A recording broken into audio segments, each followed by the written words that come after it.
Good morning, it's Matthew from Piney Woods Homestead, and we're fixing to do something that'll make your country strong. Good morning and welcome back to the Piney Woods Homestead. Getting a little bit of a late start this morning. It's already about 8:30. I'd like to have been out here a little sooner, but Mr. Kidney Stone that is, kept me up a little bit late last night. So today I'm sucking down a bunch of lemon water, as much as my stomach can hold. And I'm going to be working with this right here, driving in some T-posts. Thing to make a country strong. Before we get into any work this morning, need to do a couple little chores. Get Rosie fed. I can hear her grunting. She's ready for breakfast. And I brought her a little treat this morning to see if she can be a little easier on me today as I'm getting my work done. So let's go check out Rosie and then we'll get back to work. Here you go, girl. A little peanut butter and bagel.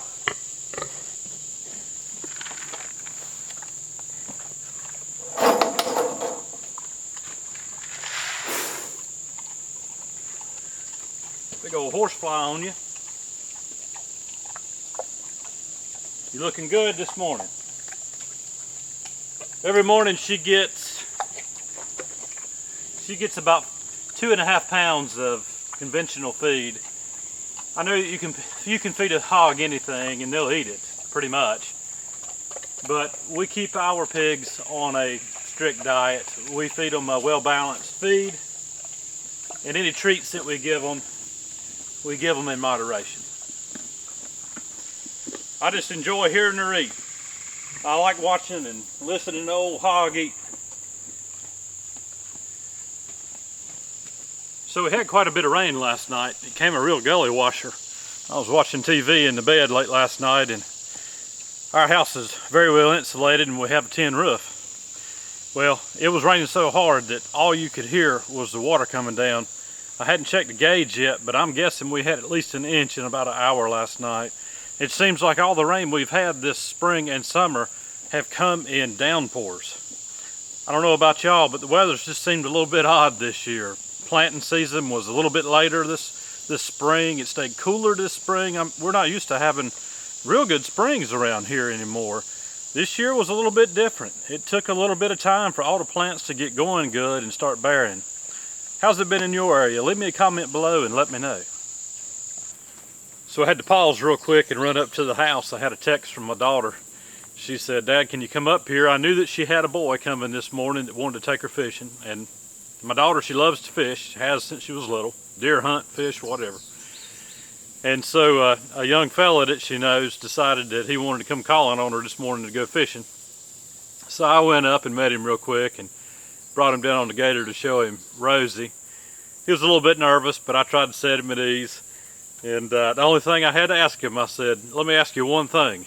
Do you know the Lord?" And he said, "Oh yeah, yes sir, I sure do." I said, "Well look, I ain't got but one child, so y'all be careful this morning." I don't think I scared him too bad. I don't think I embarrassed my daughter too much, hopefully. Anyways, we're going to get on to getting some of these T-posts in the ground. And like I mentioned in the earlier video, I use this poly twine that we use for tomato plants, tying up peppers, stuff like that in the garden. And I go ahead and I run it post to post. Now, even though I've already got the fence up and stretched, and you have a fairly definite line on the bottom of the fence wire where you want your T-posts to go, I still like an extra reference. It makes me feel confident that I'm putting that T-post in the right spot, and I'm not going to have to come back and pull that thing up and move it again. So we'll go ahead and pull some string out.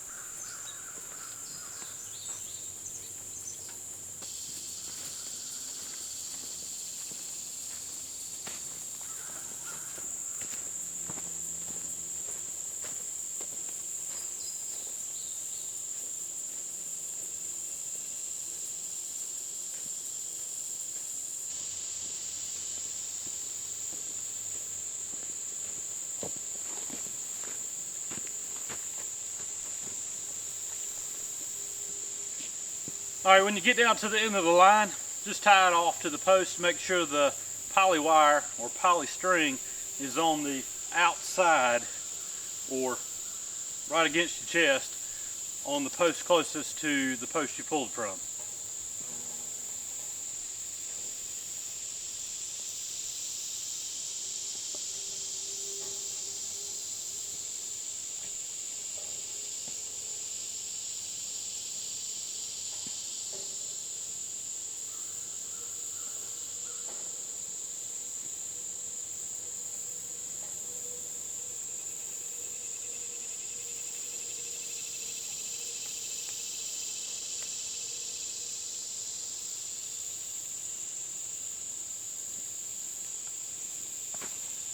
So there you have it. Now you got an easy way to guide your T-post down so that when you go to hook your fence up, your T-posts aren't a foot away from the fence. So here's where the fencing job really gets fun. And I'm being a little bit facetious there. But I've got about 50 of these T-posts to put in around this little pasture. It's going to take a little bit of time, a little bit of sweat. You're going to get dirty. You're going to be sore when you get done. But I promise you, when you get done with it, you'll be glad that you took the extra effort to take these steps. So when you're putting this T-post in to start with, make sure that the ridges, if you can see these little ridges on the T-post, are up against the back of the fence. Because any animal that's going to be on the inside is going to be pushing against the fence. And you want your T-post on the outside for support when they go to pushing up against the fence. So let's see if we can drive one. I'm right on that line.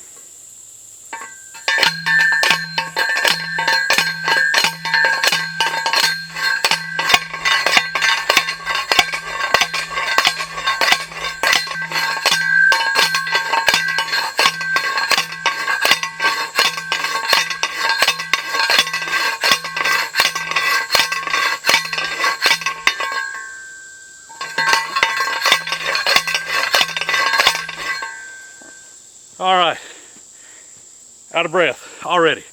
That's good enough. Get it on down in there until that flange that's on the bottom of the T-post is buried a couple inches under the dirt. That's going to give you the support that you want against your fence.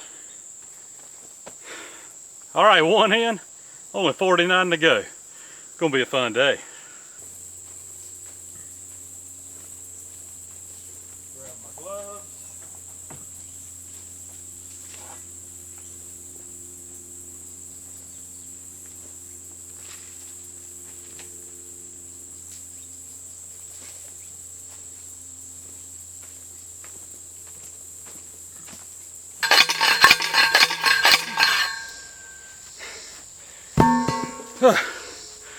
Now you might be asking, why is he putting in new fence when I can see that there's some fence back there on the, about 10 or 12 feet away.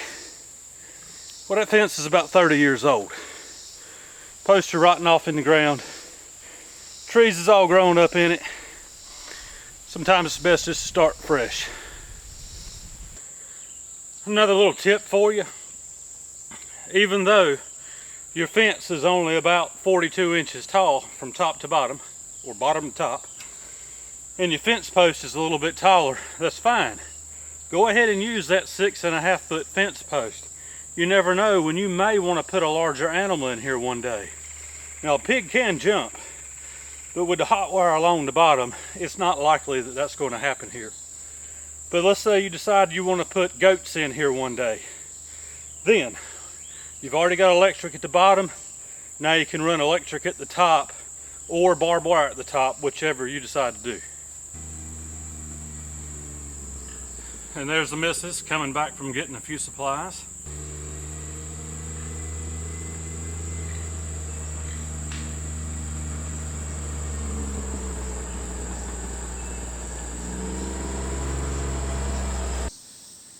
So the bugs are terrible down here in the woods, especially the closer you get to water and the more humid it is. But Lisa's been making this little mix for me. It's all natural. It doesn't have any of that harmful stuff in it that might irritate your skin. What exactly is in this so that folks, if they want to make some at home, will know? It's half witch hazel with water and citronella, lavender, and peppermint essential oils. Well, I know it smells good, and it tingles my skin when I put it on, and I can smell it when I'm working. It's got a pleasant scent, and I hadn't had any mosquitoes or any biting flies on me today. So we just took a quick break from putting this 500 or so foot of fence up to give you a little tip on some all-natural bug repellent. Y'all, there's quite a bit of thunder rolling off in the background. We're going to hustle up and see if we can't get the rest of these posts in the ground. I'm going to tell you, this will make you strong. And as long as you take plenty of breaks, drink plenty of water, let your heart rate go down a little bit, you'll get through it. You can do this. So let's get back at it.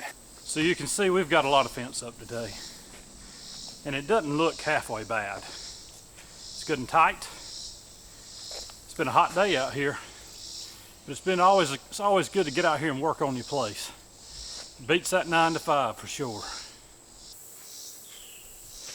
So guys, we're going to end it right here. This has been a long, hot day. But we've worked hard and we've got the fence done. We ended up putting in about 520 feet of T-posts and stretching wire and getting wire tied up. We were going to show you some electric on this episode, but we just didn't have time, y'all. On the next video, we'll show you how to put the electric in, and we'll get on up to the farrowing barn that we just built and show you how we constructed that. Maybe something you want to use on your place if you're interested in raising hogs. As always, thanks for joining in to the Piney Woods Homestead. You're welcome back anytime.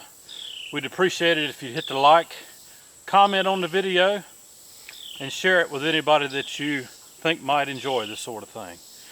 And as always, don't be scared to get out there and get dirty. It's worth it in the end.